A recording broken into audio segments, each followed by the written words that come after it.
Online बच्चों को दिख रहा है सब प्रॉपर, सुनाई दे रहा है? Online, online, hello hello. केवल मानसी को दिखाई सुनाई दे रहा है, बाकी किसी को नहीं?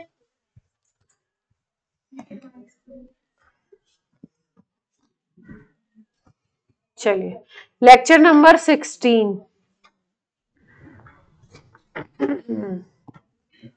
आज हम लोग करने जा रहे हैं रिएक्शन इंटरमीडिएट्स।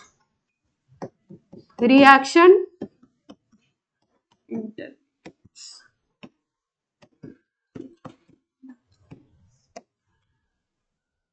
कौन कौन से पढ़ने हैं? हमको पढ़ने हैं कार्बोकैटायन, पढ़ भी चुके हैं थोड़ा सा इनके बारे में पहले। कार्बेनायन, फ्री रेडिकल,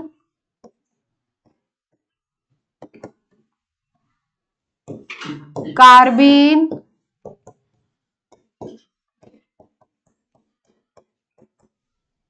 नाइट्रीन।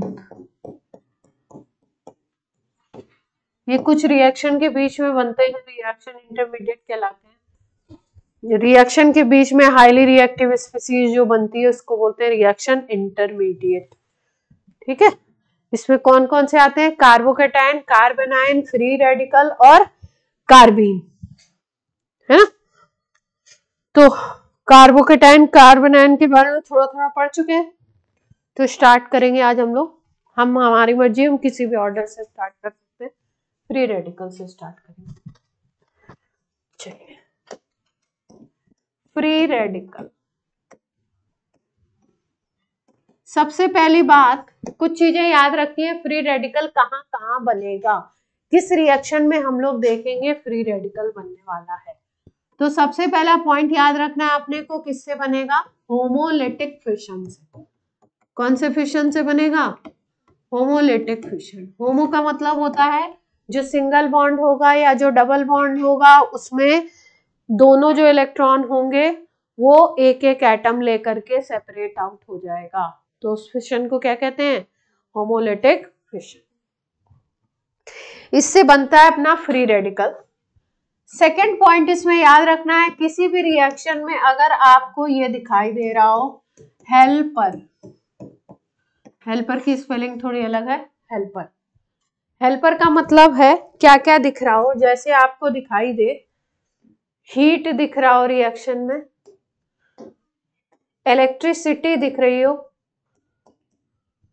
मतलब सॉल्यूशन में इलेक्ट्रिसिटी फ्लो करा रहे हैं, लाइट दिख रही हो, HNu लिखा हो रिएक्शन के ऊपर, सनलाइट लिखा हो, P फॉर परऑक्साइड अगर कोई लिखा हुआ हो रिएक्शन में एरो के ऊपर, परऑक्साइड जैसे H2O2 होता है, Na2O2 होता है,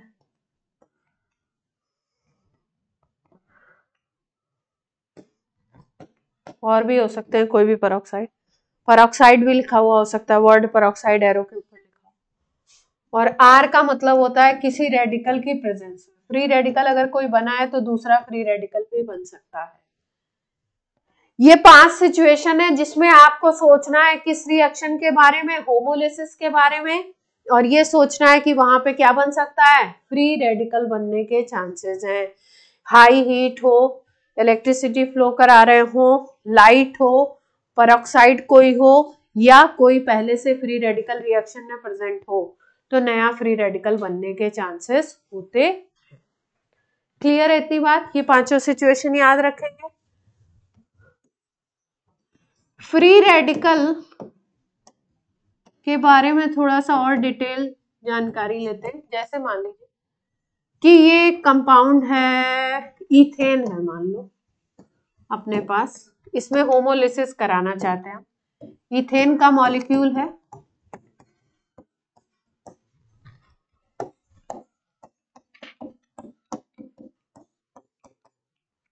ठीक है, इसकी रिएक्शन करा रहे हैं हम लोग सनलाइट की प्रेजेंस में, और बोलते हैं कि इसमें फ्री रेडिकल क्रिएट हो रहा है ना। और फ्री रेडिकल कुछ ऐसे क्रिएट हो रहा है कि ये वाला इलेक्ट्रॉन और ये वाला इलेक्ट्रॉन, एक ये लेके चला जाता है और एक ये लेके चला जाता है। ठीक, तो कैसे बनेगा फ्री रेडिकल? यहाँ पे बनेगा एक मिथाइल फ्री रेडिकल और एक दूसरा मिथाइल फ्री रेडिकल बन जाएगा, 2 मिथाइल फ्री रेडिकल बन जाएगा।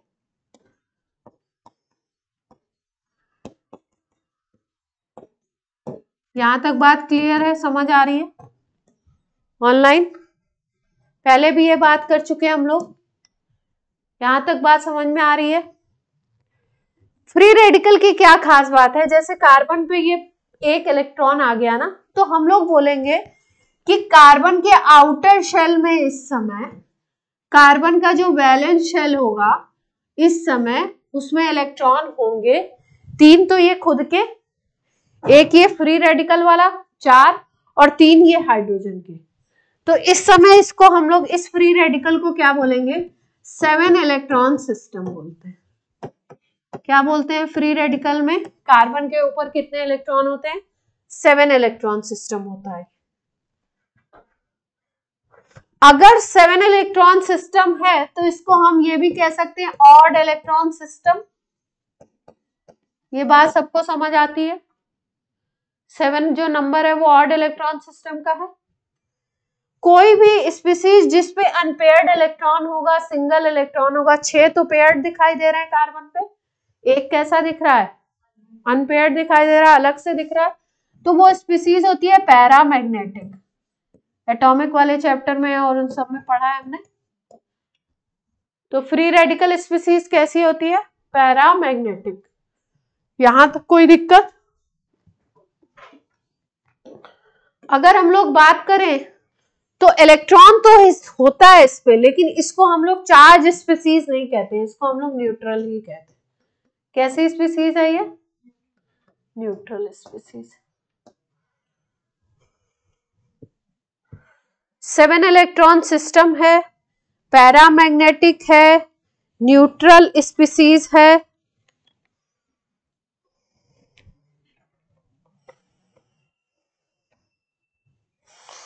हाइब्रिडाइजेशन के बारे में क्या सोचते हो? कैसा होना चाहिए इसके ऊपर? इस कार्बन पे हाइब्रिडाइजेशन कैसा होना चाहिए, क्या सोचते हो आप?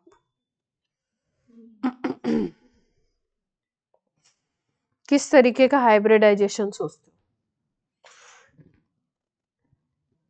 लोन पेयर तो है नहीं, लोन पेयर मतलब एक पेयर होना चाहिए। 3 बॉन्ड पेयर दिखाई दे रहे हैं इसमें। 3 बॉन्ड पेयर का मतलब क्या हो गया? एक ये बॉन्ड पेयर, दूसरा ये, तीसरा ये। 3 बॉन्ड पेयर का मतलब हो गया Z = 3। तो हाइब्रिडाइजेशन कैसा होना चाहिए? sp2। तो कैसा स्पीसीज होगा? प्लेनर कह सकते हो। क्या कह सकते हो? प्लेनर।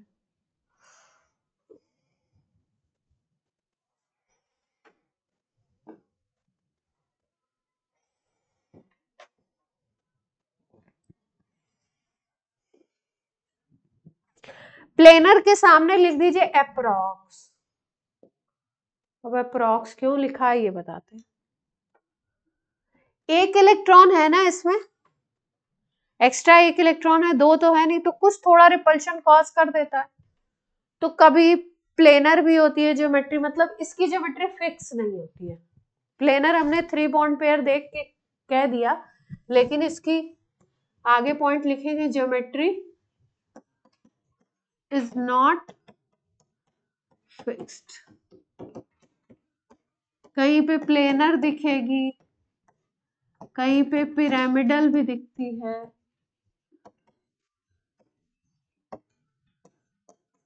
फिक्स नहीं है। फ्री रेडिकल ऐसा है जिसकी ज्योमेट्री फिक्स नहीं है।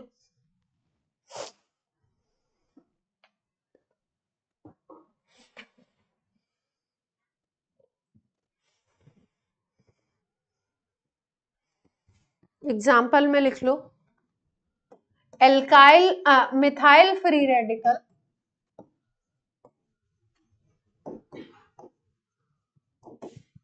मतलब CH3 वाला जो है ये तो प्लेनर है, लेकिन इसके अलावा कोई और होगा एल्काइल, कोई भी और,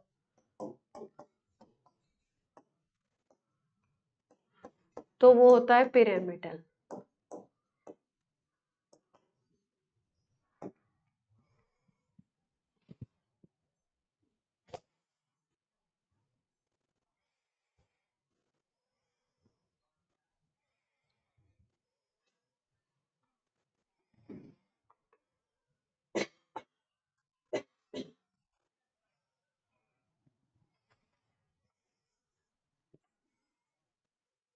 अब सबसे लास्ट पॉइंट स्टेबिलिटी की बात करते हैं, जो इम्पोर्टेंट है, जो खूब पूछा जाता है। स्टेबिलिटी, स्टेबिलिटी की बात अगर करो तो 3 डिग्री एल्काइल फ्री रेडिकल को FR लिख रहे हैं शॉर्ट से, सबसे ज्यादा स्टेबल, फिर 2 डिग्री एल्काइल, फिर 1 डिग्री एल्काइल।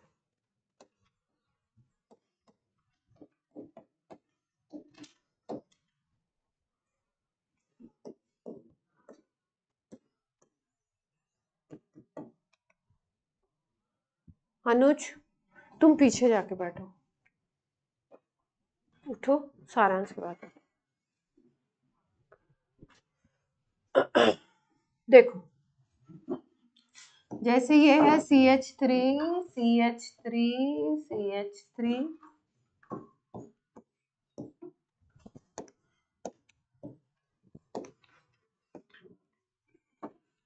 ये 3 डिग्री फ्री रेडिकल हो गया, है ना।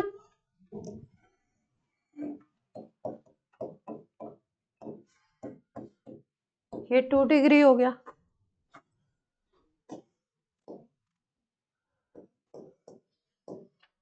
ये वाला 1 डिग्री हो गया,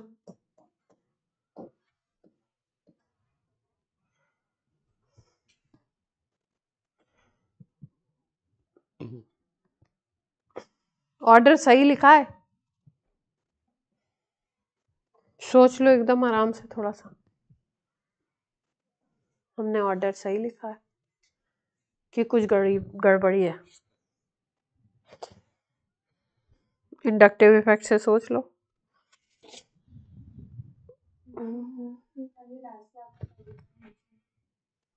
C के बाद CH3 सिंगल बॉन्ड से,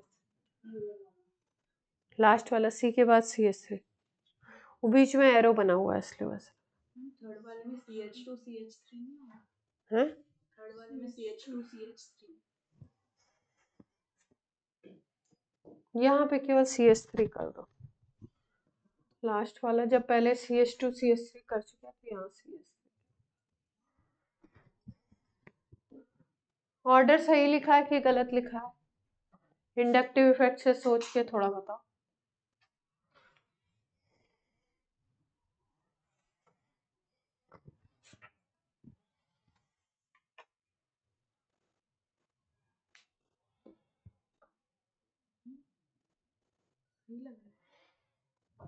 सही है, कैसे?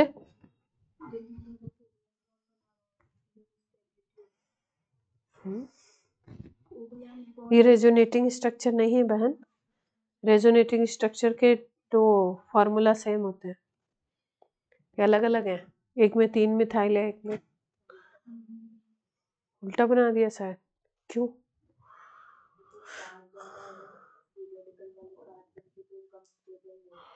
चार्ज ज्यादा आ जाएगा तो कम स्टेबल होगा। अच्छा, स्टेबिलिटी के लिए क्या चाहिए?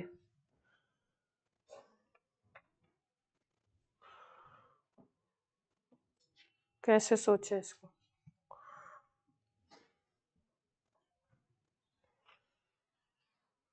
अगर मैं कह दूं ये सही ऑर्डर है तो एक्सप्लेन करो। चलो मैंने आंसर ही बता दिया सही है, आंसर से भी तो रीजन पे पहुंचना आना चाहिए। क्या सोच सकते हो, अपने हिसाब से थ्योरी लगाओ, जो भी लगाओ, उल्टी सीधी जो भी।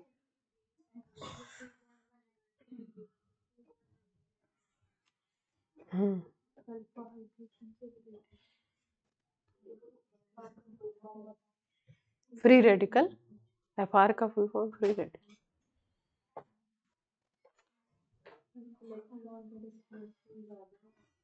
इलेक्ट्रॉन का डिस्प्लेसमेंट ज्यादा हो रहा है, तो इलेक्ट्रॉन तो पहले वाले में 3 डिग्री में ज्यादा भेजे जा रहे हैं।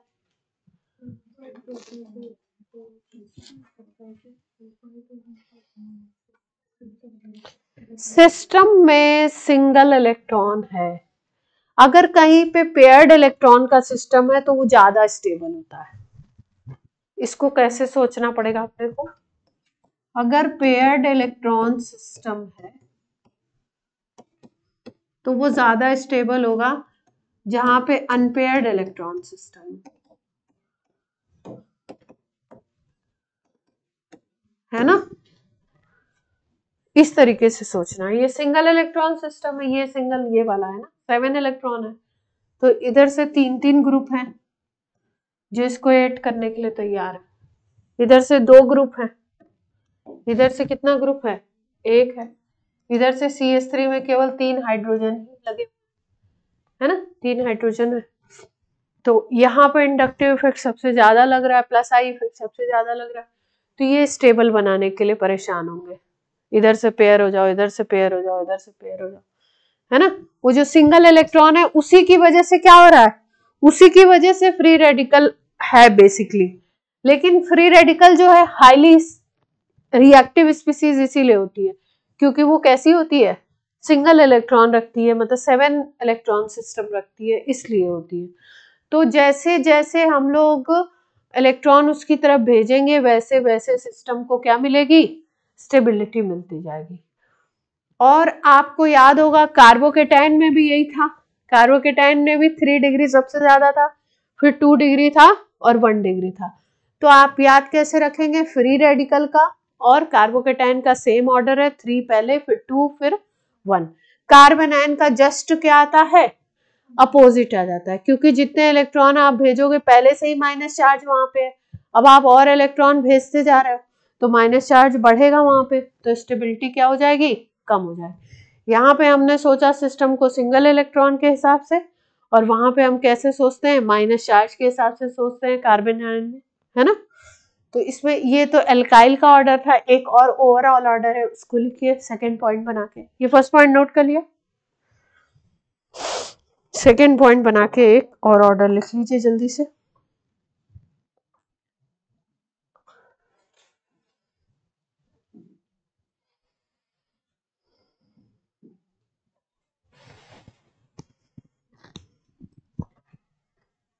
अगर मान लो अपने पास ये नोट हो गया, अगर अपने पास ये है ग्रुप,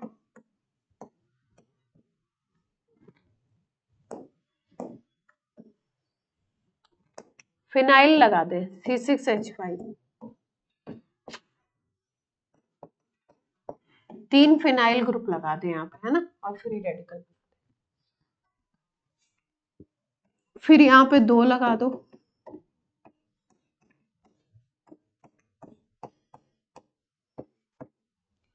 फिर यहाँ पे 1 लगा दो, और एक और होता है CH2 double bond CH2 free, इसको बोलते हैं एलाइल। इस ग्रुप का क्या नाम है, एलाइल। एलाइल ग्रुप ये होता है CH2 double bond CH single bond CH2, इस ग्रुप को कहते हैं एलाइल ग्रुप।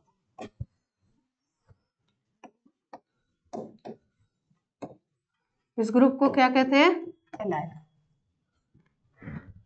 ये जो तीनों होते हैं ये बेंजाइल की कैटेगरी में आते हैं।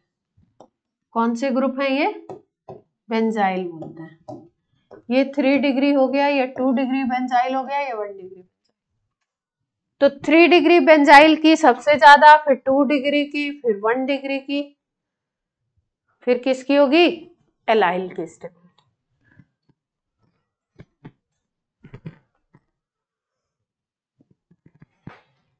रीजन क्या है,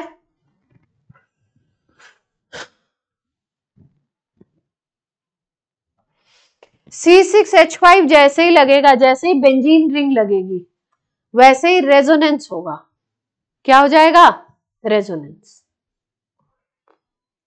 तो खूब सारे रेजोनेटिंग स्ट्रक्चर बनेंगे। इस फ्री रेडिकल के, ये वाले फ्री रेडिकल के 3 इसकी वजह से बनेंगे, इस बेंजीन रिंग की वजह से। जब इस बेंजीन रिंग को ले लोगे तो 3 बन जाएंगे, इस बेंजीन रिंग को लोगे तो 3 बन जाएंगे। बेंजीन रिंग में ये होता है ना,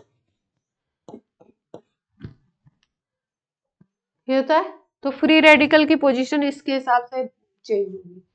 तो बेंजीन रिंग में यहाँ से 3 बनेंगे, यहाँ से 3 बनेंगे, यहाँ से 3 बनेंगे, तो 9 ये हो गए। और एक अगर फ्री रेडिकल यहाँ पोजीशन पे है तो 10, तो 10 इसमें रेजोनेटिंग स्ट्रक्चर बनेंगे।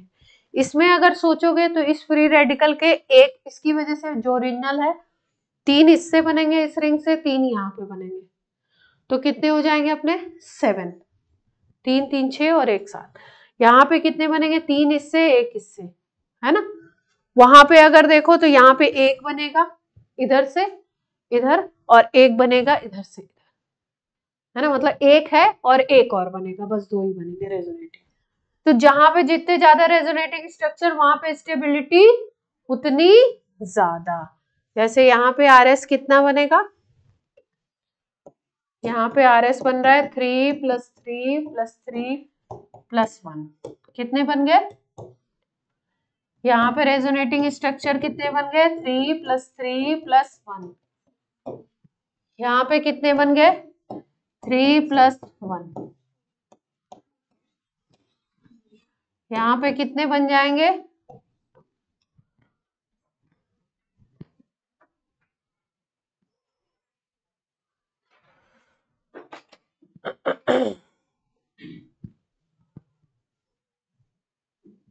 कैसे बनेगा, बना के दिखा दे एक। हाँ, एक बना के दिखाते हैं, तब आपको पता लगेगा बनेगा कैसे।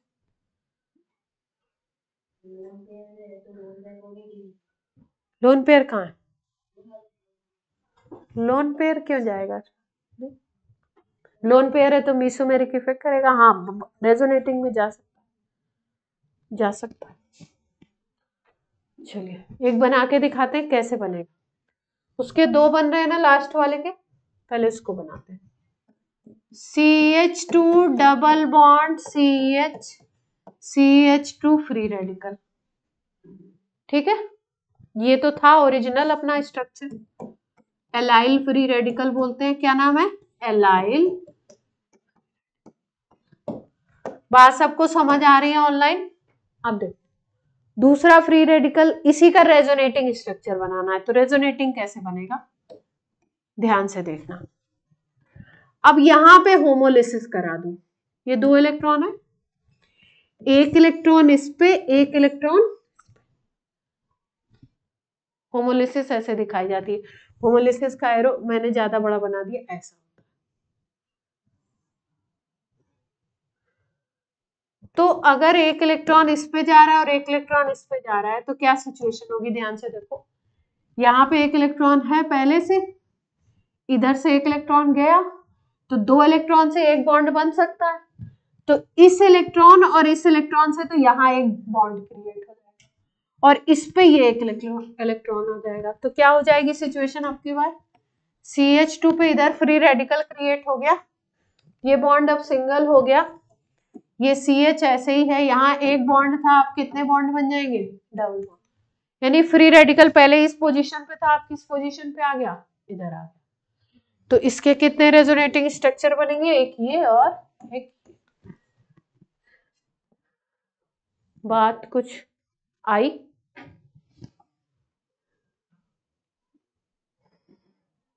बेंजाइल का बना के दिखा दे, बेंजाइल का देख लो, बनाने आना चाहिए, क्योंकि बनाने नहीं आएगा तो स्टेबिलिटी देख नहीं पाएंगे। याद करने की बात और है, याद करने से आप क्वेश्चन सॉल्व कर सकते हैं अगर सेम टू सेम आया तो।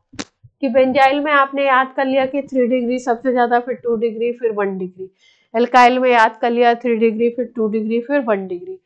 और बेंजाइल से कम किसका हो गया, एलाइल का हो गया। वो याद भी रखना जरूरी है, क्योंकि हर बार आप कर करके नहीं देखेंगे, लेकिन आपको देखने भी आना चाहिए।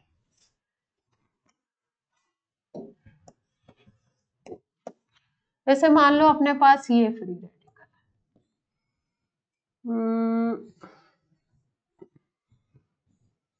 बेंजीन रिंग बना देते हैं,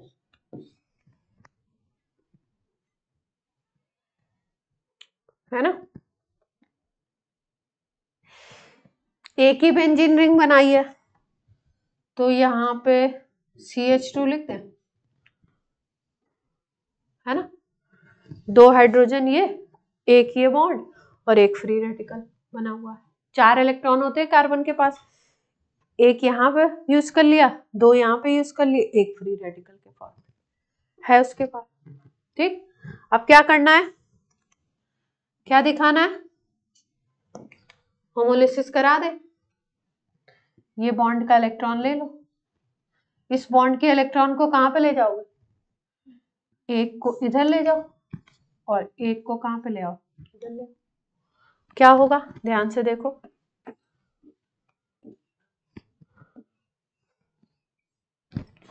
यहाँ पे डबल बॉन्ड हो जाएगा, क्योंकि यहाँ एक इलेक्ट्रॉन आ गया और ये इसका इलेक्ट्रॉन तो था ही, तो डबल बॉन्ड हो जाएगा।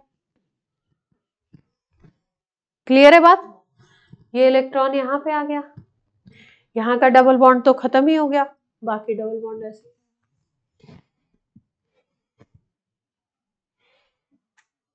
खुश हैं आप लोग, नहीं। अब अगला अगर बनाना है रेजोनेटिंग तो क्या करेंगे, अब इसको तोड़ेंगे, ठीक है, इसको तोड़ेंगे तो अब यहाँ डबल बॉन्ड आ जाएगा, यहाँ फ्री रेडिकल, पहले यहाँ फ्री रेडिकल था, फिर एक पोजीशन छोड़ के यहाँ आ जाएगा, फिर एक पोजीशन छोड़ के फ्री रेडिकल यहाँ बन जाएगा, फिर ओरिजिनल पे आ जाएंगे, फिर से ओरिजिनल स्ट्रक्चर बन जाएगा। तो अगर इसका देखो तो एक तो ये था ओरिजिनल, एक इस पोजीशन पे आया, दूसरा एक इस पे आएगा, तीसरा एक इस पे आएगा, चौथा, तो इसके रेजोनेटिंग कितने बन जाएंगे, 4।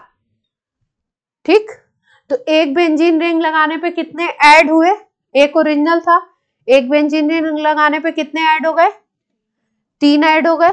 तो 3 बेंजीन रिंग अगर लगाओगे तो कितने ऐड हो जाएंगे, यहाँ पे इसी तरीके से तो ऐड करके मैंने बताया, एक बेंजीन रिंग से कितने फ्री रेडिकल, कितने रेजोनेटिंग बन रहे थे, 3 बन रहे थे, एक तो ओरिजिनल है, 3 एक बेंजीन रिंग से, 3 दूसरी से, 3 इससे, है ना।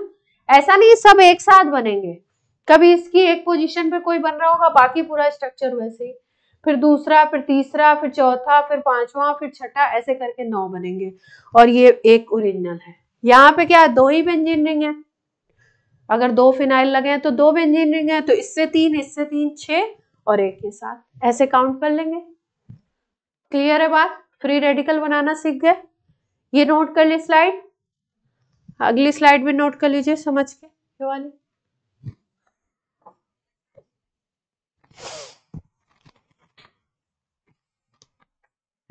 अक्षिता नोट करिए, क्या कर रही है, कर ली ये वाली, फिर अगले भी बनेंगे, घर पे बनाइएगा अगले मूव कर करके।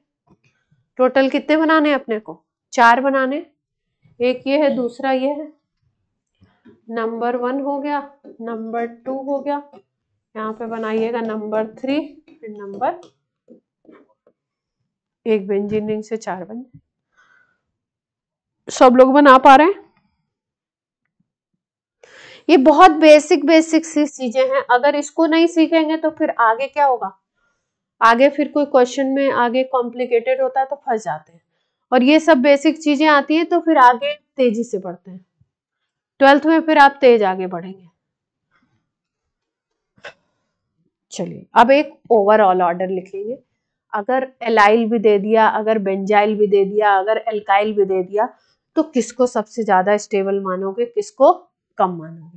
जैसे एल्काइल है तो ऑब्वियसली एल्काइल बाद में आएगा, अगर बेंजीन रिंग लगी हुई है तो 3 रेजोनेटिंग स्ट्रक्चर को ऐड कर रही है, तो बेंजाइल वाला ऑब्वियसली ज्यादा होगा, एलाइल वाला थोड़ा और बाद में आएगा क्योंकि उसमें 2 ही बन पा रहा है ना। तो एक फाइनल ऑर्डर लिखते हैं, अगर सब आ गए एक साथ तो क्या ऑर्डर बनेगा, एक और लिख लो, 2 पॉइंट लिख लिए ना स्टेबिलिटी के, तीसरा लिख दो। जैसे C6H5 होल थ्राइस C है, ये सबसे ज्यादा, फिर C6H5 होल ट्वाइस CH, ये उसके बाद फिर C6H5CH2, ये इसके बाद सिंगल वाला, फिर आ गया CH2 double bond CH3 CH3, double bond भी है और एल्काइल भी लगा हुआ है, देख रहे हैं। फिर उसके बाद CH2 डबल बॉन्ड CH3, पहले ये 5 कार्बन का था डबल बॉन्ड के साथ, अब की बार यहाँ पे क्या हो गया, यहाँ से CH3 हटा दिया हमने, 4 का बना दिया। फिर लास्ट में हमने किसको ले लिया, एलाइल को ले लिया।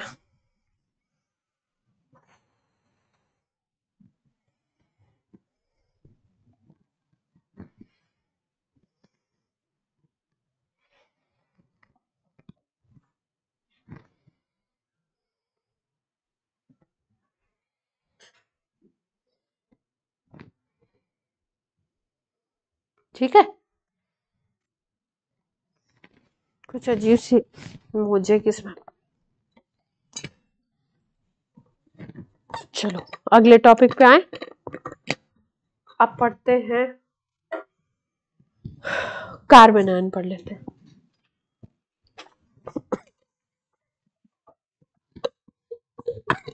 फ्री रेडिकल हो गया कार्बन आयन। कार्बन आयन कैसा कार्बन होता है, अक्षिता बताइए। अक्षिता बताइए, कार्बन आयन कैसा कार्बन होता है।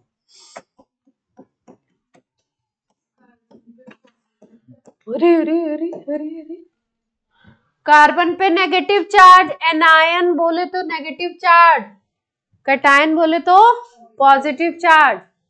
नाम से कोई भी चीज बोली जाए तो सोचिए पहले उसके बारे में थोड़ा सा, फिर आंसर करिए,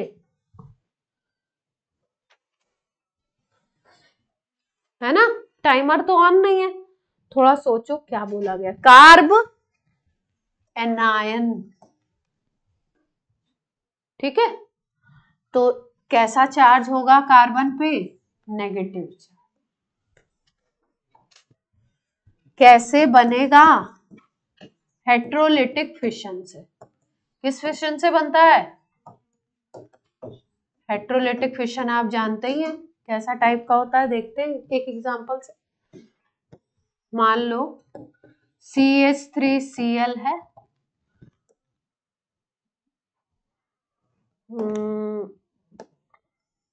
तो हेट्रोलिटिक फिशन में मान लीजिए Cl के, मानते नहीं है मतलब है, Cl की इलेक्ट्रोनेगेटिविटी ज्यादा है, तो ये दोनों इलेक्ट्रॉन Cl लेके गायब हो जाए, मतलब निकल जाए, बॉन्ड तोड़ दे, तो क्या बनेगा, CH3 पे पॉजिटिव चार्ज, उल्टा बना दिया हमने, और Cl पे क्या बन जाएगा, नेगेटिव चार्ज। ठीक है, तो ये तो कार्बोकेटाइन बना दिया हमने। तुम लोग ने नोट नहीं किया हो तो मत लिखना, तुम्हारी नोट्स खराब हो जाएगी, हमारा पेपर तो ठीक है। ये क्या बन गया, कार्बोकेटाइन।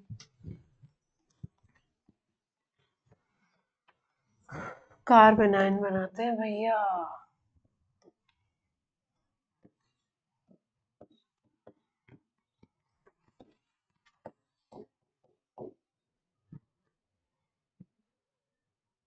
ठीक है, अब हम चाहते हैं, क्या चाहते हैं, क्या चाहते हैं बताओ, कार्बन आयन बनाना चाहते हैं। तो कार्बन आयन में क्या होता है, एक एटम जो होगा वो इलेक्ट्रॉन लेके चला जाएगा। तो मान लीजिए कि ये हाइड्रोजन है, ये अपने इलेक्ट्रॉन लेकर के निकल जाए सपोज, तो अगर ये इलेक्ट्रॉन लेकर के निकल जाएगा तो यहाँ पे सिस्टम क्या बनेगा, ये तो CH3 इधर वाला है, ये बन गया CH2, और ये बन गया, क्या ही कर रही हूं मैं बार बार, ये दे के जाएगा, लेके नहीं जाएगा, कैसे जाएगा, दे के, रिवर्स करना है ना अपने को।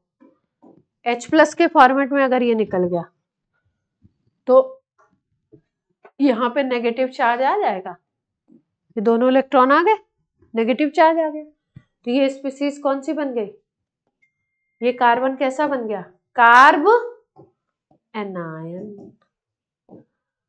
अगर एक स्पीसीज अपने बॉन्ड के इलेक्ट्रॉन को छोड़कर चली जाए तो कार्बन पे कैसा चार्ज आ जाता है, नेगेटिव चार्ज आ जाता है, और उसको स्पीसीज को क्या कहते हैं, कार्बन एनायन। कोई दिक्कत? इस कार्बन का सिस्टम देखिए, कितने इलेक्ट्रॉन का सिस्टम बनता है, ये कौन बताएगा? इस कार्बन की बात कर रहे हैं, कितने इलेक्ट्रॉन का सिस्टम बन गया, ये जितने बॉन्ड बना रहा है वो भी काउंट करने हैं। 8 इलेक्ट्रॉन का सिस्टम, 2 ये, इस कार्बन की बात कर रहे हैं, 2 ये, कितने इलेक्ट्रॉन का सिस्टम बन गया, 8। पेयर्ड सिस्टम दिखाई दे रहा है, अगर सिस्टम पेयर्ड है तो क्या होगा, कैसी स्पीसीज होगी, पैरा या डाया, डाया मैग्नेटिक। कोई समस्या? स्पीसीज कैसी होगी, डाया मैग्नेटिक। अब इसको हम कह सकते हैं कि इसके ऊपर 3 बॉन्ड पेयर है, 3 बॉन्ड बना रहा है, और ये जो माइनस चार्ज वाले 2 इलेक्ट्रॉन आए उसको लोन पेयर कह सकते हैं। तो हम कह सकते हैं इस सिस्टम पे क्या हो गया, 3bp + 1lp, तो Z = आ गया 4। तो sp3 हाइब्रिडाइजेशन नोट कर लीजिए। कार्बन आयन कैसा होता है, sp3 हाइब्रिडाइजेशन।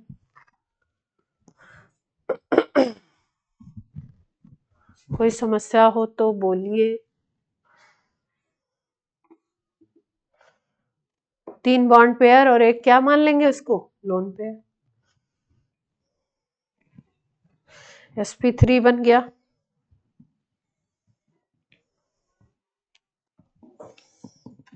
चलिए,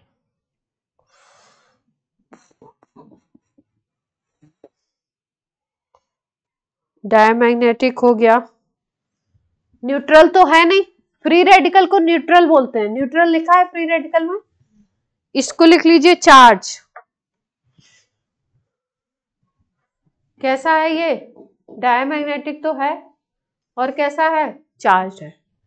नेगेटिव चार्ज वाली स्पीसीज है तो इलेक्ट्रोफाइल बोलोगे या न्यूक्लियोफाइल, न्यूक्लियोफाइल होगा, न्यूक्लियस लवर होगा, न्यूक्लियोफाइल। कोई समस्या? Heterolytic fission, nucleophile, sp3 hybridization, 8 electron system, paired electron system, और क्या था एक और पॉइंट, चार्ज हो गया, पैरामैग्नेटिक नहीं डायमैग्नेटिक, डाया हो गया। ठीक, चलिए अब स्टेबिलिटी पे आ जाते हैं। मुद्दे की बात क्या है, स्टेबिलिटी। नोट कर लीजिए, जल्दी जल्दी से करते हैं।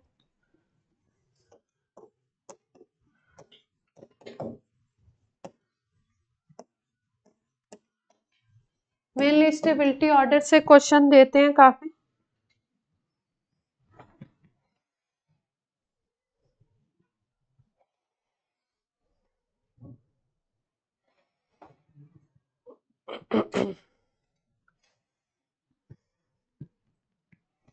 स्टार एक और बना लो, एक स्टार और बना लो।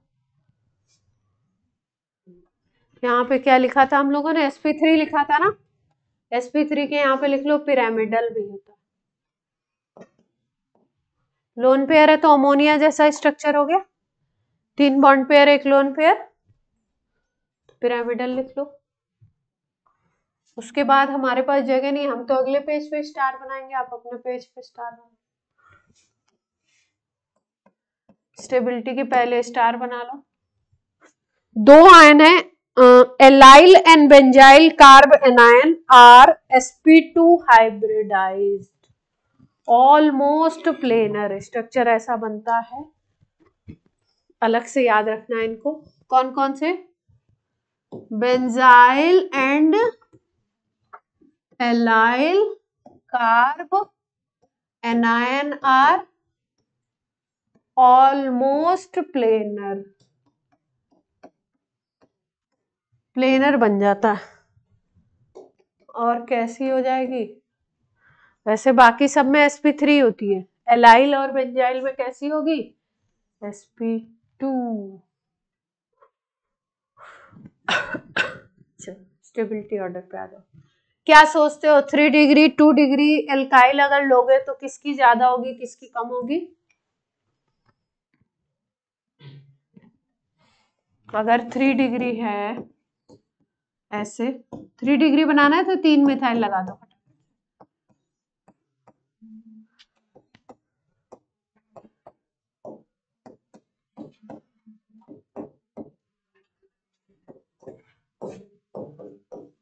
चलो भाई जल्दी बताओ।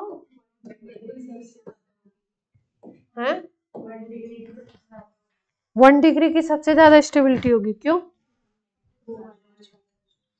क्योंकि नेगेटिव चार्ज 3 हाइड्रोजन ही बढ़ाएंगे, हाइड्रोजन ही देगा। हाइड्रोजन का इंडक्टिव इफेक्ट, इलेक्ट्रोमेरिक, मीसोमेरिक सब इफेक्ट जो होते हैं बहुत ही कम होते हैं।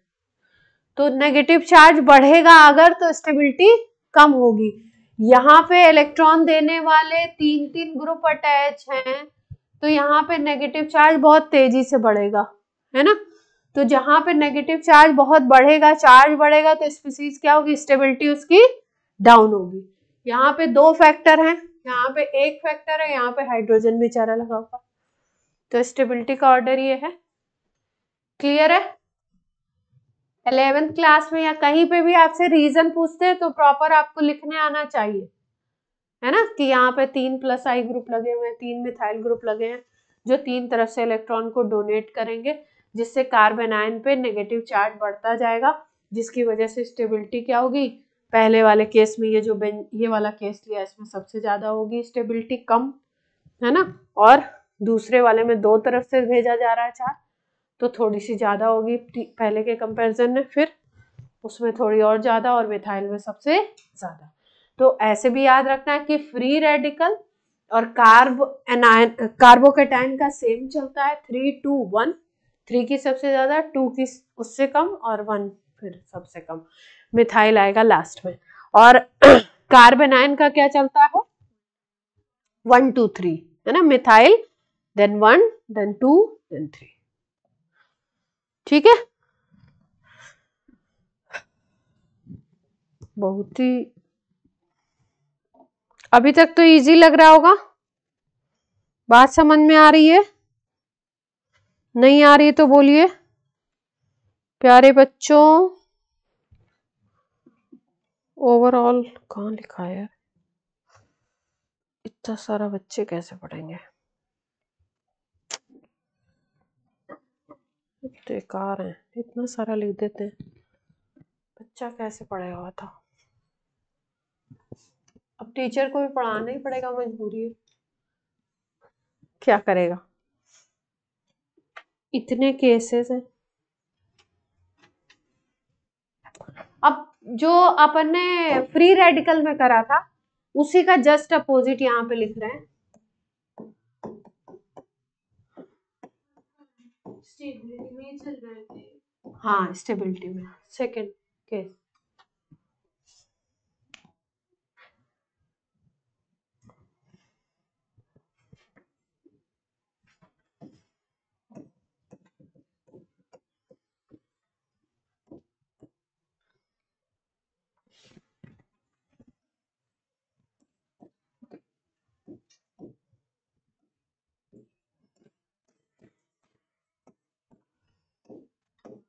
कुछ गलत लिख जाए तो वो टोक देना भाई, अपने माइंड से भी एनालाइज करते रहे,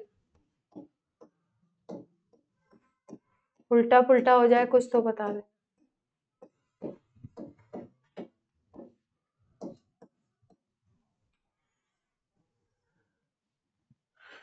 कुछ उलट पलट हो जाए तो बोल दीजिएगा।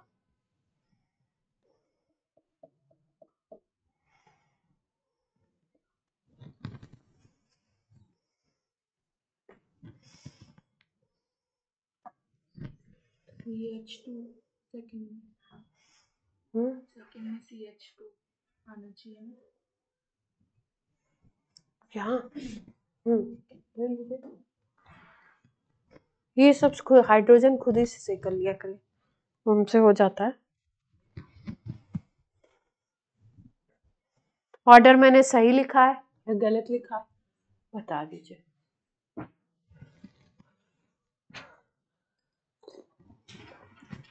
इसको एल्काइल की तरह ना सोचिएगा कि तीन तरफ से इलेक्ट्रॉन जा रहा है तो ये वो, इसको कैसे सोचेंगे? इसमें कौन आ गया पिक्चर में? मीसोमेरिक इफेक्ट, रेजोनेंस। एक बार कार्बन आयन साइड में बना हुआ है, पहले वाले में 2 कार्बन आयन पॉसिबल है, दूसरा वाला जो स्ट्रक्चर बनाया उसमें 3 बेंजीन रिंग से बन जाएंगे कार्बन आयन, और एक है ओरिजिनल 4 स्ट्रक्चर बनेंगे। तीसरे वाले में कितने बन जाएंगे? 3-3 बेंजीन रिंग से और इससे, और फिर उसमें लास्ट वाले में कितने बनेंगे? 10 बन जाएंगे। ये बात सबको समझ में आ रही है? कार्बन आयन बना के दिखाएं? बना लेंगे पक्का? कॉपी में बनाइए, पहले और दूसरे वाले का बना के दिखा दीजिए तो मैं समझ जाऊं आपको बनाने आ गया कार्बन आयन, मतलब रेजोनेटिंग स्ट्रक्चर बनाना। ऑनलाइन आप लोग भी बनाइए फर्स्ट स्ट्रक्चर और सेकेंड स्ट्रक्चर का।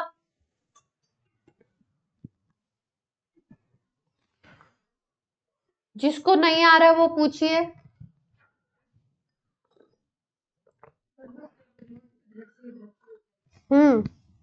इलेक्ट्रॉन को इधर से उधर करते हुए दिखाइए, एरो के थ्रू। एरो से दिखाया जाता है ना किधर से किधर जा रहा है तो क्या हो रहा है।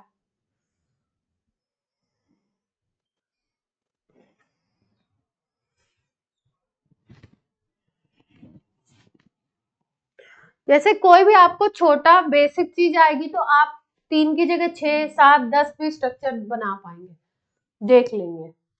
और अगर आपको नहीं आती तो फिर क्या होगा? उल्टा बना दिया आपने, एरो ही उल्टा बनाया, स्ट्रक्चर तो सही बना दिया, एरो जो दिखाया आपने हाँ उल्टा दिखा दिया और उल्टा बना भी दिया शायद। हाँ पर इसमें पहले वाले में एरो उल्टा बना दिया।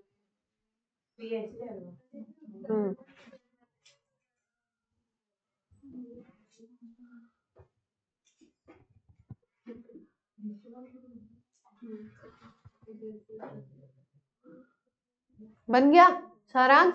दिखाइए, भेजिए इधर, कॉपी भेजिए।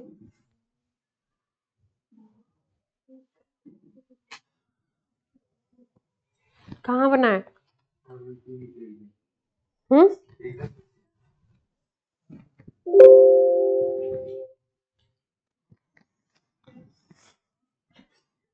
बेंजाइल का बनाया?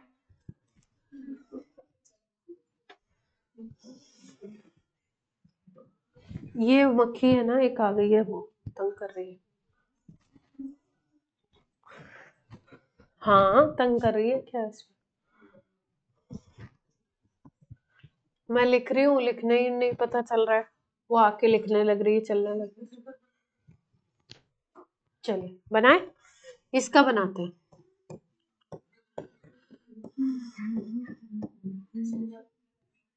ये लोन पेयर है ना, इलेक्ट्रॉन है, तो ये क्या होगा? ये दोनों इलेक्ट्रॉन इधर उधर जाएंगे बहती गंगा में डुबकी लगाने। चलो 2 इलेक्ट्रॉन इधर आ गया, तो इस कार्बन को क्या दिक्कत आएगी? 2 बॉन्ड इधर, 2 बॉन्ड इधर, एक हाइड्रोजन का 5 बॉन्ड। कार्बन कभी भी 5 बॉन्ड नहीं रखता।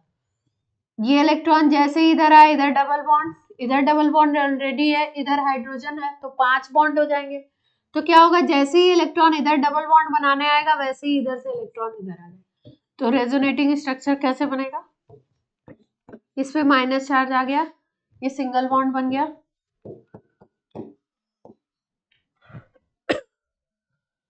एरो सही दिखाना है, किधर से किधर इलेक्ट्रॉन जा रहा है वो बात आपको समझ में आनी चाहिए, नहीं तो स्ट्रक्चर क्या हो जाएगा? गलत। इसका बना दीजिए CH2 माइनस है और इधर क्या है आपकी बेंजीन रिंग। ठीक है, इस इलेक्ट्रॉन को क्या करना है, डुबकी लगानी है, चलाया बगल में, तो ये इलेक्ट्रॉन क्या करेगा, अब इस कार्बन पे जाएगा, इसका बॉन्ड, तो जहां रेजोनेंस हो रहा वहीं पे दिखाना है, बाकी सबको वैसा ही कर लीजिए, इसको ऐसे छोड़ दीजिए। ये वाले बॉन्ड के 2 इलेक्ट्रॉन कहाँ पे चले गए, यहाँ पे कार्बन आयन बन गया, यहाँ पे क्या बन गया, डबल बॉन्ड। ये बात सबको समझ आ रही है? ऑनलाइन बच्चों 5 कहाँ बनेगा, 5 कैसे बनेगा, 3 ही पोजीशन पे तो आएगा माइनस चार्ज। कहाँ 5 बना रही हो, कितना घुमा दिया, ये वाला पहले तो इधर गया, नेगेटिव चार्ज इधर आ गया, नेगेटिव चार्ज इधर आया, फिर नेगेटिव चार्ज इधर से इधर आया, फिर वापस इधर जाएगा, तो ये तो रेजोनेंस स्ट्रक्चर बनेगा। 5 कैसे बनाओगे, और सिमिलरली ऐसे पीछे वाले में भी 5 तो बढ़ा दोगे स्ट्रक्चर फिर तो तुम।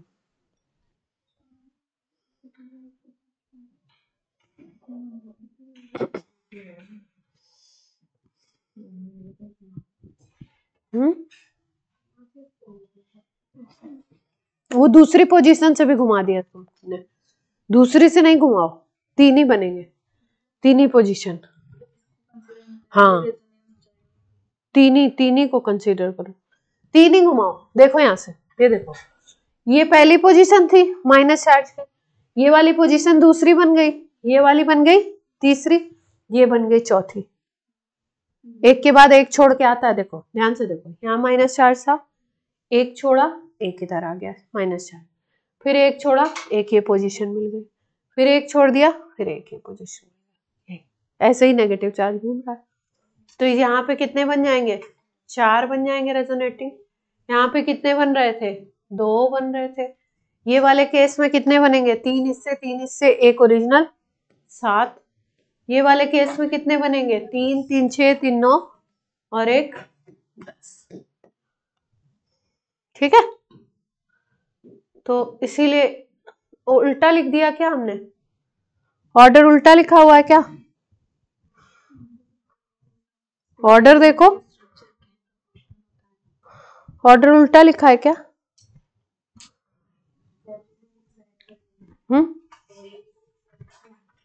पहले भी सेम था, पक्का सेम था,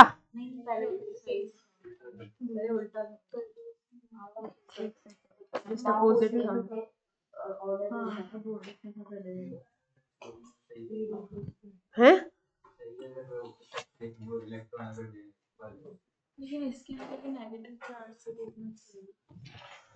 क्यों, नेगेटिव चार्ज तो उतना ही है, नेगेटिव चार्ज जितना घूम रहा है, जितना फैल रहा है, एक जगह से दूसरा, दूसरे से तीसरा, तीसरे से चौथा, मतलब जितने ज्यादा रेजोनेटिंग स्ट्रक्चर उतनी ज्यादा क्या हो जाएगी, स्टेबिलिटी हो जाएगी बेंजाइल के केस में। तो उल्टा बना दिया है ना हम लोगों ने, ऑर्डर उल्टा लिख दिया ना, 3 डिग्री तो ज्यादा बनेगा, 10 रेजोनेटिंग स्ट्रक्चर बना रहे हो, कितनी पोजीशन मिल रही है माइनस चार्ज को, 3 एक बेंजीन रिंग पे, 3 दूसरी पे, 3 तीसरी पे और एक, है ना। तो नेगेटिव चार्ज जितना ज्यादा घूम रहा है किसी स्ट्रक्चर में, जितना ज्यादा डीलोकलाइजेशन होगा, डीलोकलाइजेशन का मतलब होता है चार्ज का घूमना, जितनी ज्यादा पोजीशंस पे घूमेगा उतना ज्यादा उस स्ट्रक्चर को क्या मिलेगी, स्टेबिलिटी मिलेगी, है ना। तो इसलिए हमने जो ऑर्डर लिखा है वो क्या हो गया, उल्टा लिखा है, तो सही कर लीजिए इसको।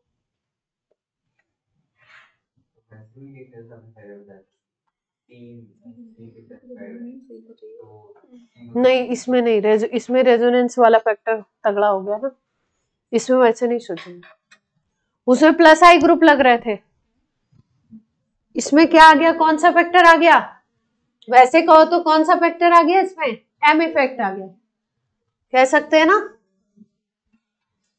चलिए ओए सेव हो गया ये।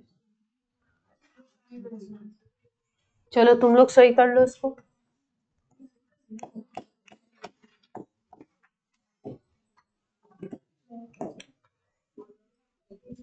अब क्या रह गया?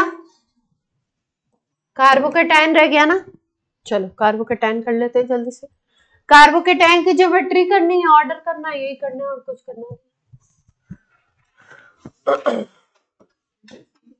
और कार्बीन कैसा कार्बन होगा? पॉजिटिव चार्ज वाला। ये भी बनेगा होमोलिसिस से, हेट्रोलिसिस से, नॉट होमोलिसिस। किससे बनेगा? हेट्रोलिसिस से। Cl की इलेक्ट्रोनेगेटिविटी ज्यादा है तो ये इलेक्ट्रॉन लेके भाग जाएगा, तो कार्बन बेचारा क्या बनेगा? पॉजिटिव चार्ज वाला बन जाएगा। मिथाइल कार्बोकेटाइन बन गया। बोलो बच्चों, प्यारे बच्चों बोलिए।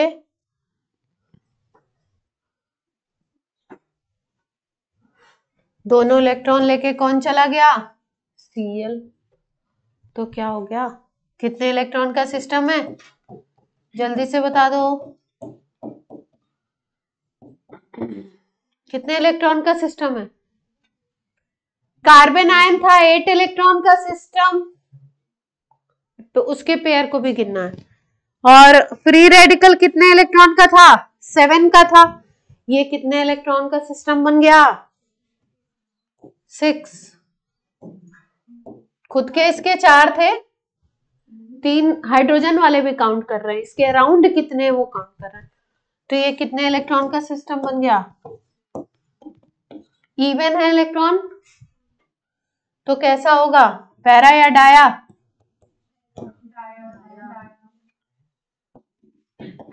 चार्ज तो है ही।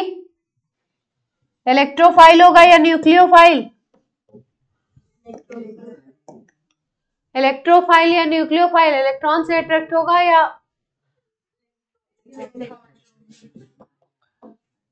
इलेक्ट्रोफाइल? पॉजिटिव चार्ज जहां पे भी आ गया उसको इलेक्ट्रॉन की कमी है, वो इलेक्ट्रॉन का भूखा है, वो इलेक्ट्रॉन का भिखारी है, उसको क्या चाहिए? इलेक्ट्रॉन चाहिए। इलेक्ट्रॉन से उसको चाहिए अटेंशन, और ये हो गया अटेंशन। ठीक है।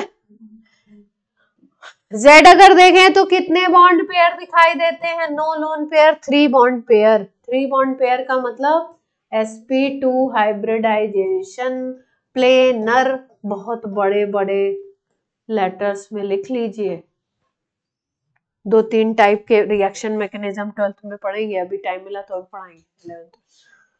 प्लेनर ज्योमेट्री है। कैसी ज्योमेट्री है कार्बोकेटाइन की? प्लेनर। ऐसे एक प्लेन मान लीजिए, ये कार्बन है, इसके तीनों बॉन्ड क्या होंगे? एक प्लेन में 120 डिग्री पे।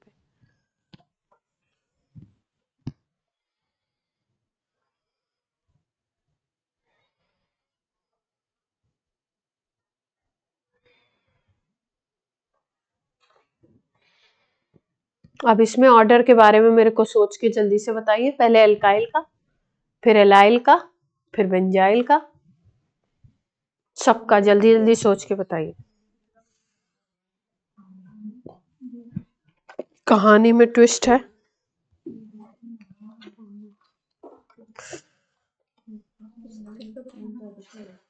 पहले एल्काइल का बताइए। 3 डिग्री, 2 डिग्री, 1 डिग्री का।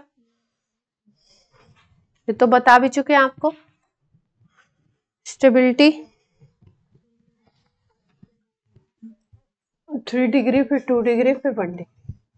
मालूम है ना आपको?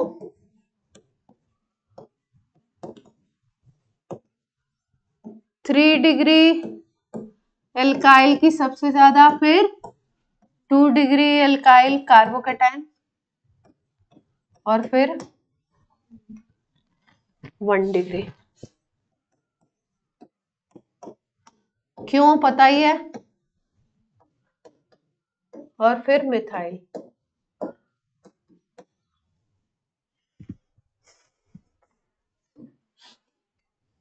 मालूम तो है रीजन, किस वजह से, किस वजह से?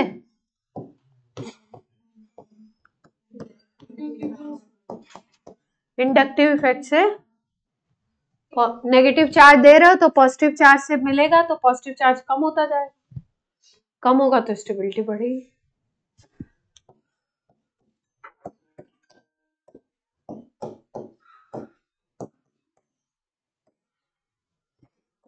कोई ऐसा तो नहीं है ऑनलाइन में जिसको समझ नहीं आ रही हो बात?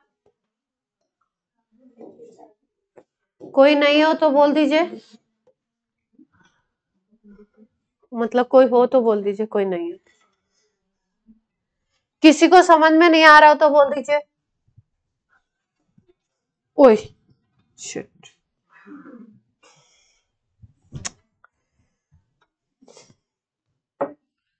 मैं सोच रही थी वो कहाँ गई, वो कहाँ गई, चाय में चली गई।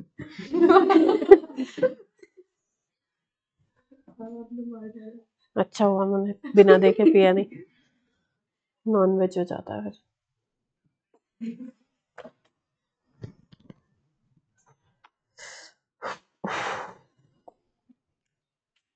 बेंजाइल को सोचिए जरा, पहले बताइए तब लिखिए। ये तो एल्काइल था सिंपल, बेंजाइल को सोचिए क्या होगा। 3 फिर 2 फिर 1, क्यों? रेजोनेटिंग स्ट्रक्चर की वजह से। बहुत ही अच्छी बात है, चलिए लिख लीजिए एक ऑर्डर। सेकेंड पॉइंट में फाइनल ऑर्डर लिख लीजिए, बहुत ही सुंदर ऑर्डर है और बहुत ही ज्यादा पूछा जाता है।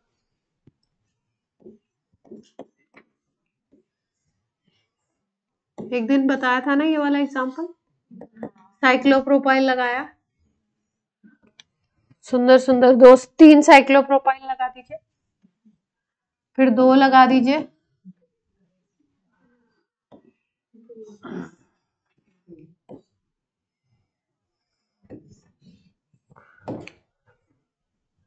ये साइक्लोप्रोपाइल है, पतंग नहीं समझेंगे, नहीं पतंगबाजी का टाइम है। सोचें कि मैम ये क्या आई,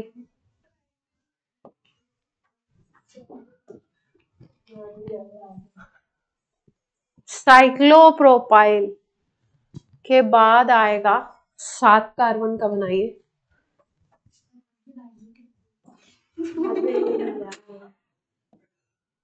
कितने कार्बन का बना दिया मैंने इसको? 7 कार्बन का स्ट्रक्चर है, देखिए 1 6 तो ये वाले हो गए और 7 वाले। स्टेबिलिटी का ऑर्डर है,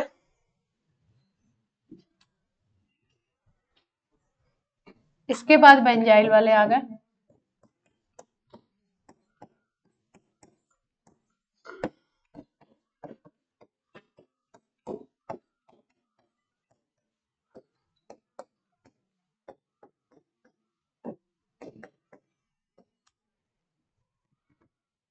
तो सबसे पहले 3 साइक्लोप्रोपाइल, फिर 2 साइक्लोप्रोपाइल, फिर 1 साइक्लोप्रोपाइल, फिर उसके बाद 7 कार्बन का आपने बना दिया है ना। इसका क्या नाम होगा? 7 कार्बन वाले का जरा नाम बता दीजिए।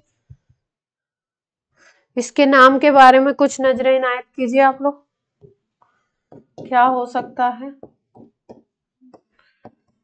कुछ सोचिए इसके बारे में। इतनी IUPAC सिखाई, आप बेकार मत करिए इसको, जल्दी से बताइए।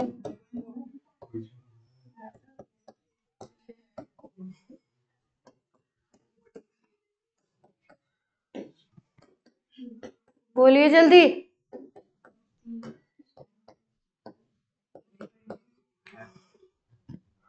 साइक्लोहेप्ट, वेरी गुड।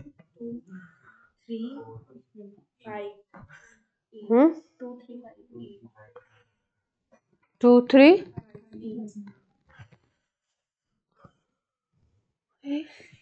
2 3 कैसे हो सकता है? एक डबल बॉन्ड को 2 लोगे तो ऑब्वियसली अगले को 4 लेना पड़ेगा, और पूरी क्लास बोल रही 2 3।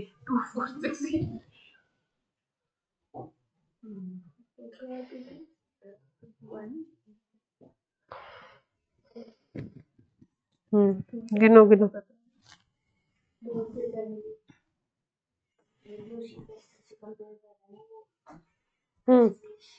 उसी से कर रहे हैं। साइक्लोप्रोपाइल का प्लस आई इफेक्ट ज्यादा होता है, तो जो वो देखी गई रिएक्टिविटी देखी गई ना, वो इनसे भी ज्यादा हो गई रेजोनेटिंग स्ट्रक्चर में। ये तो रेजोनेंस से देखा है, नीचे वाले जो है इसमें तो रेजोनेंस लग रहा है, इसमें प्लस आई इफेक्ट लग रहा है। मतलब हर इफेक्ट अलग अलग तरीके से काम करता है ना। ये रेजोनेंस का इफेक्ट है तो इसलिए ये ज्यादा है, ये प्लस आई इफेक्ट है ना। इसमें भी प्लस आई लग रहा है, लेकिन साइक्लोप्रोपाइल का देखा गया कि प्लस आई ज्यादा होता है। इसलिए इतनी बड़ी लाइन, लंबी लाइन लिखी है कि इसको क्या करना है, क्या करना है। चलिए इसका नाम बताइए। हेप्टा 1 नहीं 2 4 6 ट्राई इन, और क्या बोले, केटायन बोलते, केटायन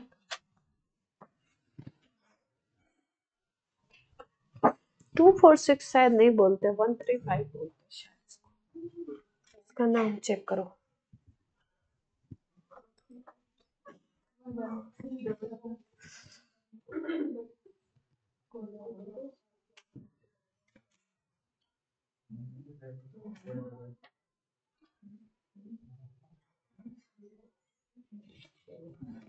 चलो चलो,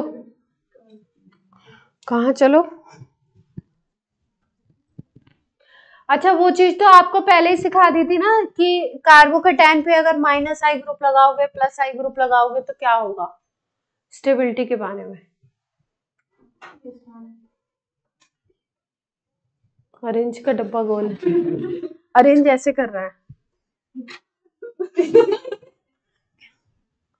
ऑरेंज दिमाग में नहीं आ रहा है, सोच रहा है से इधर आ जाए तो मैं बोल दूं। गजब ही हो भाई। ये पॉजिटिव चार्ज है, अगर NO2 लगा दिया आपने तो स्टेबिलिटी का क्या होगा, और अगर यहाँ पे आपने मिथाइल ग्रुप लगा दिया तो स्टेबिलिटी का क्या होगा। चलिए कार्बोकेटाइन की स्टेबिलिटी के बारे में बात करनी है, पहला और दूसरा।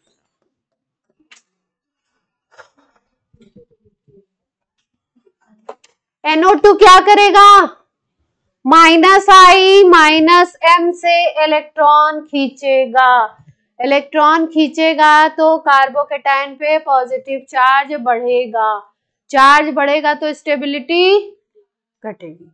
दूसरे वाले केस में क्या हो रहा है, मिथाइल कोई मीसोमेरिक तो करता नहीं, इंडक्टिव करता है, तो इलेक्ट्रॉन वो भी डोनेटिंग ग्रुप है। ये कैसा है, प्लस आई, इलेक्ट्रॉन डोनेटिंग, और ये कैसा है, माइनस आई और माइनस M, इलेक्ट्रॉन खींचेगा, है ना। तो ये इलेक्ट्रॉन खींच रहा है, इसका मतलब यहाँ पॉजिटिव चार्ज बढ़ाएगा, और ये इलेक्ट्रॉन दे रहा है तो पॉजिटिव चार्ज को कम करेगा, है ना। तो क्या होगा, फर्स्ट वाला क्या होगा,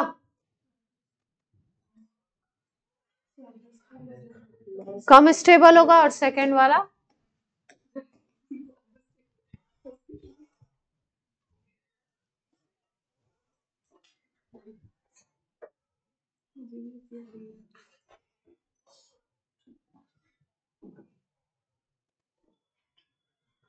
NCERT कोई लाया, अच्छे बच्चे भी हैं कुछ अपनी क्लास में, बुक लाते हैं, आप लोग लाते ही नहीं हो। चलो जल्दी जल्दी करते हैं, अभी एक और टॉपिक अच्छा सा सिखाना है। DU, दिल्ली यूनिवर्सिटी नहीं, DU डिग्री ऑफ अनसैचुरेशन। हम तो केमिस्ट्री पढ़ाएंगे ना, दिल्ली यूनिवर्सिटी थोड़ी पढ़ाएंगे।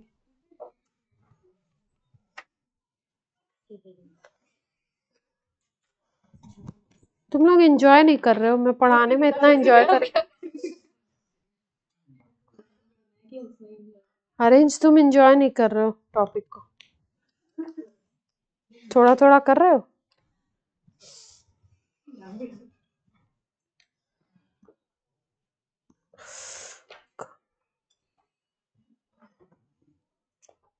मैं तो आपकी बातों में खुश इतनी हो जाती हूँ कि मैं भूल जाती हूँ क्या ही बताने जा रही थी। एक सेकेंड अब सोचना पड़ेगा। गौरांगी तो आज ठीक है, आज ठीक है। चलो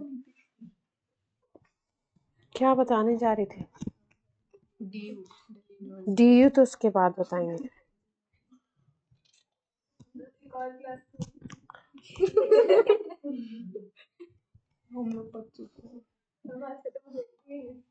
खत्म हो गया ना।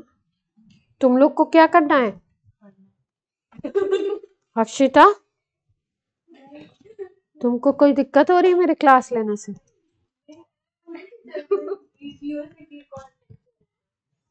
तो अगर हो भी जाएगा तो तुम्हें क्या ही प्रॉब्लम हो रही है।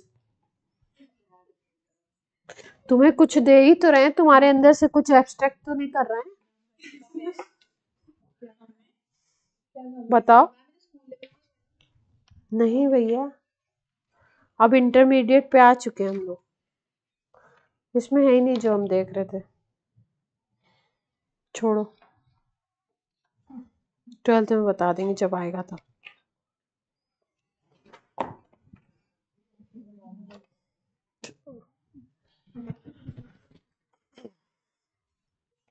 कार्बिन और नाइट्रीन 12th में आएगा रिएक्शन मैकेनिज्म में, तब वहां बता देंगे।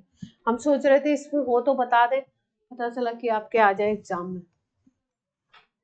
2 रिएक्शन इंटरमीडिएट रह गए ना, कार्बिन नाइट्रीन, वो इस रिएक्शन मैकेनिज्म में जिसमें आएंगे उसी में बता देंगे छोटू से।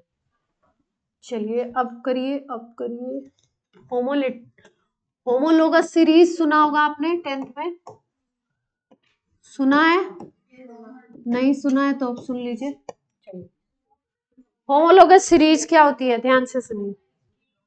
सेम फंक्शनल ग्रुप की सीरीज होगी है, मतलब सेम फंक्शनल ग्रुप के सारे कंपाउंड होंगे। जैसे एल्कोहल होमोलोगस सीरीज अगर ले लें तो उसमें सब क्या होंगे, एल्कोहल होंगे।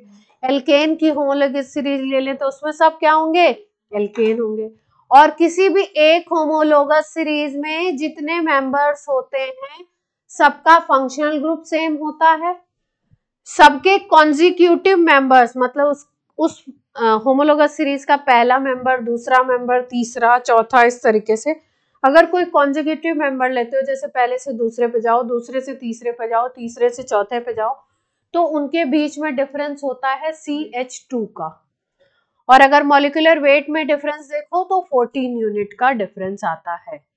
एक अगर होमोलोगस सीरीज है तो उसमें सारे कंपाउंड्स, उसके जितने भी मेंबर्स होंगे सबका फंक्शनल ग्रुप क्या होगा, सेम होगा। होमोलोगस सीरीज को एक तरीके से आप फैमिली भी कह सकते हैं, जैसे alkane family, alkene family, alkyne family, alcohol family, carboxylic acid family, है ना, 1 degree amine family, ketone family. तो एक होमोलोगस सीरीज के सारे मेंबर्स का फंक्शनल ग्रुप क्या होता है, सेम होता है। तो क्या होती है होमोलोगस सीरीज, देखिए ध्यान से। It is group of compound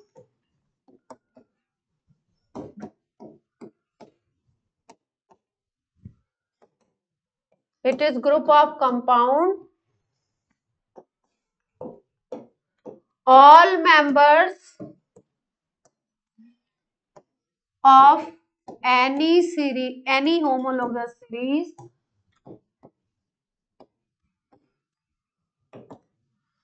have same functional group.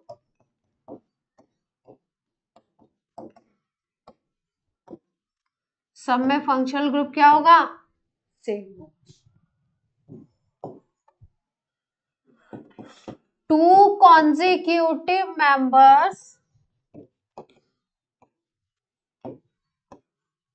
differ by CH2 दो कॉन्जिक्यूटिव मेंबर CH2 से डिफर करते हैं and in molecular weight differ by 14 unit. Example से समझा देते हैं होमोलोगस सीरीज। ये तो डेफिनेशन वगैरह हो गई।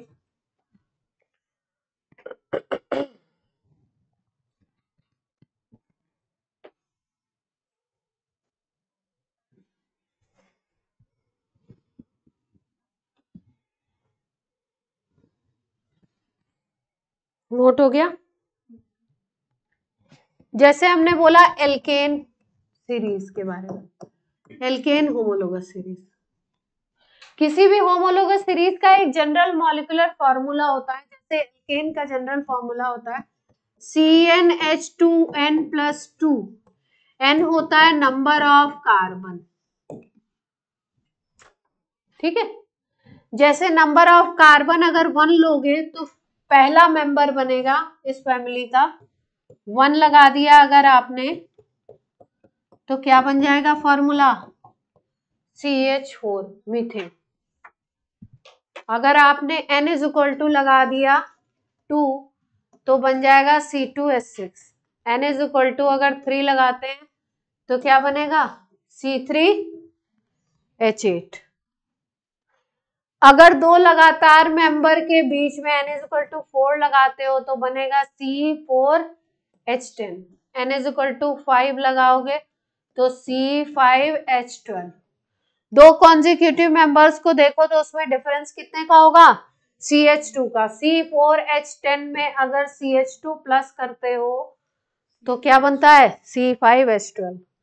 C3H8 में अगर CH2 प्लस करोगे तो क्या बनता है C4H10। एक मेंबर में, लोअर मेंबर में CH2 ऐड करते जाओ, हायर मेंबर मिलता जाएगा उस सीरीज का। और क्योंकि CH2 का डिफरेंस है तो अगर मास में देखोगे तो कार्बन का 12 होता है और हाइड्रोजन का कितना लेते हैं 2 यूनिट ले लेंगे, तो टोटल मास में कितने का डिफरेंस हो जाएगा 14। बात क्लियर है। एल्केन होता है CnH2n+2। अगर एल्कीन लेंगे तो होता है CnH2n। नोट कर लिया।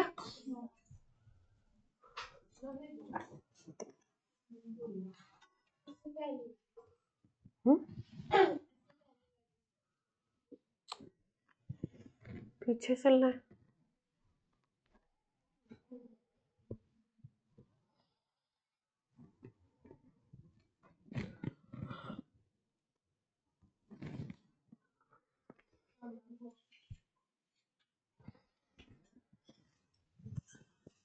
हो गया। एल्कीन लोगे तो क्या हो जाएगा CnH2n होता है ना। एल्कीन में N = 1 अगर लोगे तो बनेगा CH2, है ना, ये एग्जिस्ट नहीं करता। तो ये होमोलोगस सीरीज कहां से शुरू होती है N = 2 से। पहला मेंबर होता है C2H4, CH2 प्लस करते जाओ, दूसरा मेंबर, तीसरा मेंबर, चौथा मेंबर, पांचवा मेंबर मिलता जाएगा, है ना।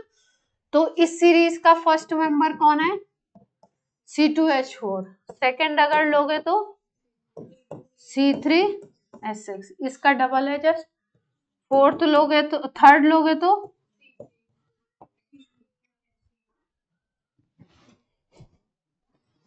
इसी तरीके से एल्काइन जो होता है, एल्काइन होती है क्या CnH2n-2 जनरल फॉर्मूला। इसका पहला मेंबर भी 2 से ही स्टार्ट होता है C2H2, ये फर्स्ट मेंबर है। पहला वाला एग्जिस्ट, पहला 1 रखोगे तो एग्जिस्ट नहीं करता। दूसरा क्या बनेगा, तीसरा क्या बनेगा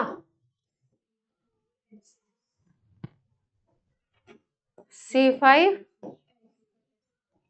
ऐसे बनते जाएंगे ट्रिपल बॉन्ड वाले, ठीक है। तो ये हो गई होमोलोगस सीरीज। ऐसे अल्कोहल की हो सकती है, एसिड की हो सकती है, सबकी हो सकती है।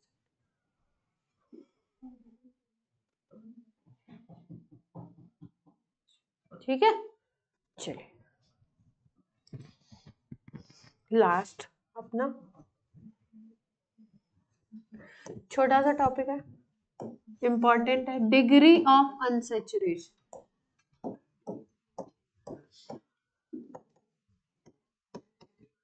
Degree of unsaturation, DU।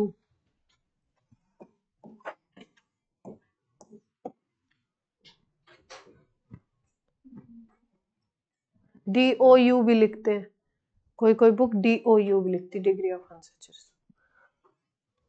DU भी लिख सकते हैं।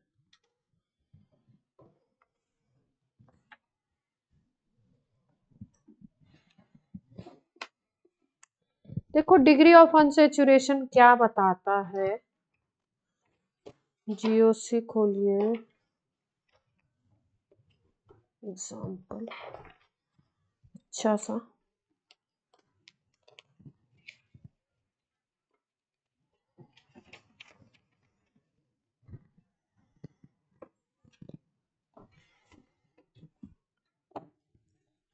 डिग्री ऑफ अनसेचुरेशन बताता है, जैसे मान लो, पहले ये लिख लो, डिग्री ऑफ अनसेचुरेशन से पता क्या चलेगा, इससे पता चलता है कि किसी कंपाउंड में रिंग का कितना नंबर है और कितने उसमें डबल बॉन्ड, रिंग का कितना नंबर है और कितने उसमें डबल बॉन्ड।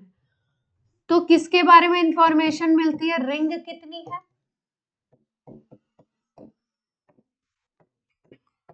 और डबल बॉन्ड कितने हैं।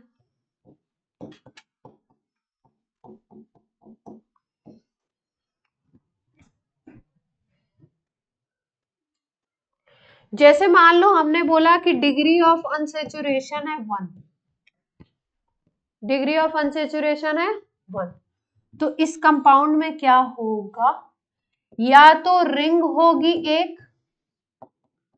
या तो एक डबल बॉन्ड होगा, क्योंकि डिग्री ऑफ अनसेचुरेशन क्या है 1 है, तो या तो रिंग होगी एक, या क्या होगा, एक डबल बॉन्ड होगा। अगर मान लो हमने बोला डिग्री ऑफ अनसेचुरेशन है 2, तो ये हो सकता है एक रिंग हो और एक क्या हो, डबल बॉन्ड हो जाए। ऐसा भी हो सकता है कि 2 डबल बॉन्ड हो जाए, 2 रिंग नहीं हो सकती है ना।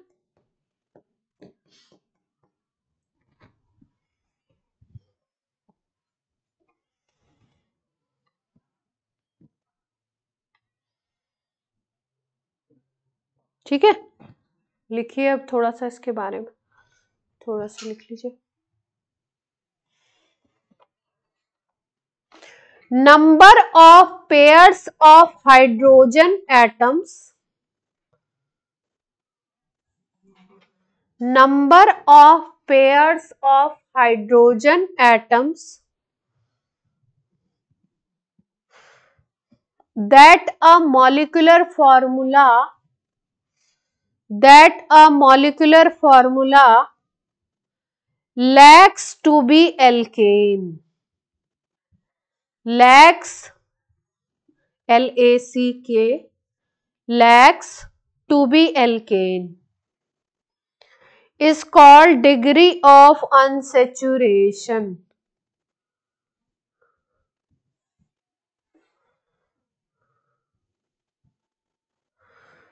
This value is also called index of hydrogen deficiency.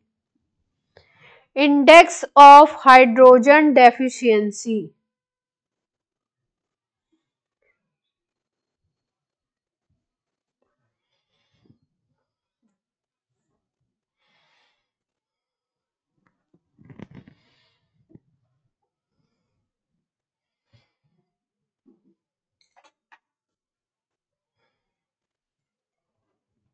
जैसे मान लो अपने पास, देखो ध्यान से,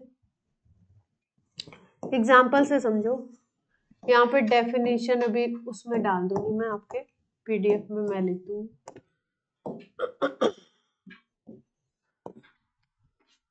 क्या बोला हमने कि मान लीजिए एल्कीन है आपके पास, है ना, अब उसमें कितने हाइड्रोजन के पेयर आप जोड़ दो कि वो किस में कन्वर्ट हो जाए, एल्केन में। जैसे देखो ध्यान से, जैसे मान लो CH2 डबल बॉन्ड CH2 है, तो इसको एल्केन बनाने के लिए ये है CnH2n, है ना। यहां पे अगर देखो तो n कितना है, 2 है, इस फॉर्मूला के हिसाब से n 2 है। अगर इसको एल्केन बनाना है तो ये क्या बनेगा, CnH2n प्लस 2 बनेगा। तो अगर 2 के हिसाब से सोचोगे तो एल्केन क्या बनना चाहिए, C2H6 बनना चाहिए। यहाँ पे N2 है, N का मतलब कार्बन का नंबर, 2 अगर लिया है तो ये CnH2n के हिसाब से एल्कीन का फॉर्मूला है। अगर इस एल्कीन को किस में कन्वर्ट करना है, एल्केन में कन्वर्ट करना है, तो C2H6 बन जाएगा। ये C2H4 है, तो कितने हाइड्रोजन का डिफरेंस दिखाई दे रहा है आपको, 2 हाइड्रोजन का डिफरेंस दिखाई दे रहा है ना। तो अगर 2 हाइड्रोजन एटम का डिफरेंस दिखाई दे रहा है तो पेयर कितने हो गए, 1 हो गया, यानी DU कितना हो गया, 1 हो गया। जितने पेयर हाइड्रोजन की जरूरत है वही होता है उसका डिग्री ऑफ अनसेचुरेशन। एल्कीन को किस में कन्वर्ट करना है, एल्केन में। एक पेयर की जरूरत है, एल्कीन पे हाइड्रोजन जुड़ता भी ऐसे ही है, अगर एक डबल बॉन्ड है उसको सिंगल में कन्वर्ट करना है तो एक हाइड्रोजन इस पे एक इस पे जुड़ जाएगा तो एल्कीन बन जाता है।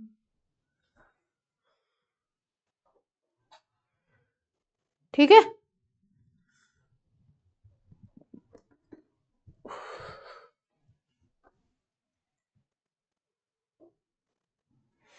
अब मान लो फॉर्मूला है तुम्हारा कंपाउंड का C3H4। फॉर्मूला क्या है, C3H4। You have to calculate DU, है ना। तो 3 कार्बन के हिसाब से ये फॉर्मूला है। अगर 3 कार्बन के हिसाब से एल्केन बनाओगे तो क्या फॉर्मूला बनेगा, CnH2n प्लस 2 के हिसाब से बना लो। कितने हाइड्रोजन चाहिए, C3H8 चाहिए ना, यही तो चाहिए, एल्केन बनाना अपने को। डिग्री ऑफ अनसैचुरेशन निकालना है बिना फॉर्मूला यूज किए। सिंपल किससे निकाल रहे हैं हम लोग, डेफिनेशन से। अभी फॉर्मूला भी इसका बता देंगे। C3H8 बन गया, है ना। तो इसको कन्वर्ट करना है C3H4 को C3H8 में, तो कितने हाइड्रोजन चाहिए, 2H2 चाहिए, 4 हाइड्रोजन एटम चाहिए ना, तो यानी कि 2 पेयर चाहिए। पेयर अगर बोलो तो 2 पेयर हो गए, है ना। तो DU क्या बन जाएगा,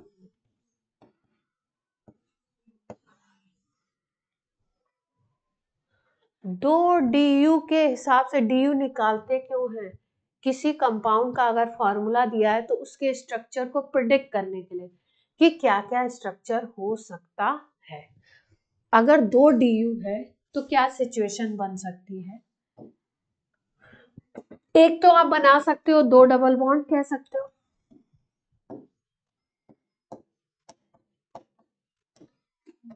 एक बना सकते हो, एक ट्रिपल बॉन्ड भी कह सकते हो। एक ट्रिपल बॉन्ड में भी 2 पाई बॉन्ड होते हैं। एक ट्रिपल बॉन्ड को भी जब एल्केन बनाना होता है तो 2 हाइड्रोजन। एक डबल बॉन्ड को अगर एल्केन बनाना है, एक डबल बॉन्ड को अगर एल्केन बनाना है तो केवल H2 जोड़ना पड़ता है। अगर एक ट्रिपल बॉन्ड को एल्केन बनाना है तो 2 H2 जोड़ने पड़ते हैं। एक 2 डबल बॉन्ड को अगर एल्केन बनाना है तो 2 H2 जोड़ने पड़ते हैं। बात समझ आ रही है, मतलब एक डबल बॉन्ड पे कितना H2 लगाना पड़ेगा, ये यानी ये नंबर 1 है। अगर 2 डबल बॉन्ड है तो कितने लगाने पड़ेंगे, अगर एक ट्रिपल बॉन्ड है तो कितना लगाना पड़ेगा, और यही नंबर तो DU है। बात समझ आ रही है? इनको क्या बनाना है? सिंगल बॉन्ड बनाना है। एल्केन का मतलब सिंगल बनाना है।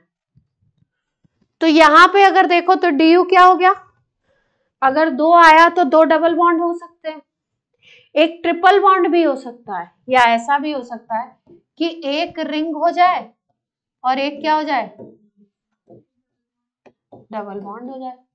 अब इस फॉर्मूला के हिसाब से स्ट्रक्चर बना के देखते हैं। कौन सा फॉर्मूला था अपना? C3H4 बनाए, कोशिश करें कि कुछ बन पा रहा है कि नहीं बन पा रहा है। C3H4 का क्या बनाना है? स्ट्रक्चर प्रिडिक्ट कर रहे हैं हम लोग कि क्या हो सकता है। उसके लिए हमने DU कैलकुलेट किया 2 था ना। तो पॉसिबिलिटी है कि 2 डबल बॉन्ड हो, पॉसिबिलिटी है कि एक ट्रिपल बॉन्ड हो, पॉसिबिलिटी है कि एक रिंग बना दो और एक क्या बना दो? तो स्ट्रक्चर बनाते हैं। 2 डबल बॉन्ड बनाओ 3 कार्बन पे। 2 डबल बॉन्ड की तो यही सिचुएशन है। देख लो फॉर्मूला सेटिस्फाई हो रहा है। 3 कार्बन 4 हाइड्रोजन है ना। एक ट्रिपल बॉन्ड बना लेते हैं। 3 कार्बन है, एक ट्रिपल बॉन्ड बना लो। फॉर्मूला सेटिस्फाई हो रहा है।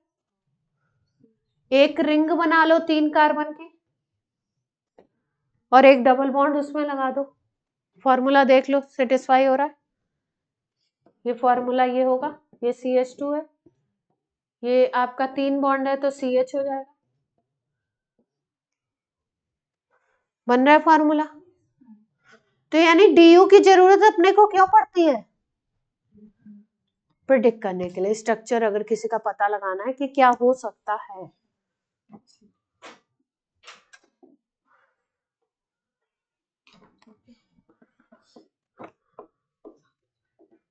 हो गया? बस छोड़ देते हैं। चलिए बाय बाय।